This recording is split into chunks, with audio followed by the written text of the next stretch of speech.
السلام علیکم دوستانو، ستړي مشئ، په خیر راغلی. الله دې وکړي چې روغ وای راته. اوس یو نوی سیستم فعال کړی شو کم چې به ستا مخ د پاسپورټ پر ځای استعمالیږي. نو دا څنګه سیستم دی، چېرته فعال کړی شو او څنګه به استعمالوي، دغه واړه معلومات انشاءالله په دې ویډیو کې درته خپرومه. هیله لرم چې تر پایه پورې مې ملتیا وکړئ او دا ویډیو خپلو نورو ملګرو سره هم شریکه کړئ ترڅو دوی هم د دغې نوې ټکنالوژۍ څخه خبر شي.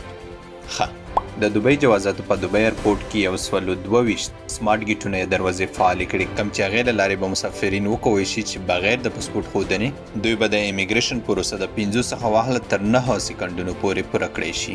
د دغې نوې ټکنالوژي نصبولو نه د دوی مطلب دا دی چې وخت ضایع نشي او خلکو ته سهولت وړاندې شي. فکر مو کړی وي چې امیګریشن ته خلک په قطار کې ولاړي، کله نه کله زیات وخت اخلي. د دې په خاطر دوی یو سل او 22 سمارټ ګیټونه فعال کړل، کوم چې د دغو ګیټونو یا دروازو له لارې به هر یو کس تقریبا 50 سکندونو کې د امیګریشن پروسه تعینوي. دغه ګیټونو کې داسې ټکنالوژي استعمال شوې ده کوم چې به د ستا د مخ او سترګو څخه دوی ته معلومات کیږي چې د کس ته دوبۍ ته راننوتلو اجازه ورکړی شي او کنه، او یا د دوبۍ څخه د وتلو اجازه ورکړی شي او کنه. نو د دغو ګیټونو څخه به څنګه استفاده کوي؟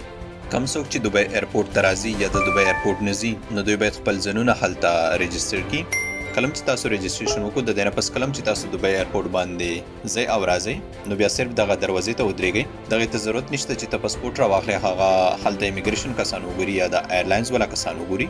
نه، پاسپورټ د خپل جیب کې ایښئ او بس د دروازې ته به ودرېږئ. په دروازه کې نصب شوي سینسرو په ترو به ستا پیژنګلي کېږي. کلم چې ستا پیژنګلي وشوه، نو په دروازه کې یو شین لایټ دی، هغه به تا ته روښانه شي او دروازه به درته خلاص شي. دغې سره مسافرین کولی شي چې بورډینګ ځای کې کوم ځای کې چې بورډینګ پاس ورکوی کېږي، هلته هم د دې میکانیزم څخه استفاده وکړي. ولې هلته هم مسافر ته د دې ضرورت نشته چې خپل ټیکټ ورته وښایي. نو کلم د بورډینګ ګیټس ته ودرېږي، نو دته بورډینګ پاس اټومیټیک ورکړی شي. کوم مسافر چې بزنس کلاس والا دي، دوی کولی شي چې همدغه سمارټ ګیټونو څخه په امارات بزنس لانچ کې استفاده وکړي، کوم چې هلته هم د ګیټونه نصب شوي دي.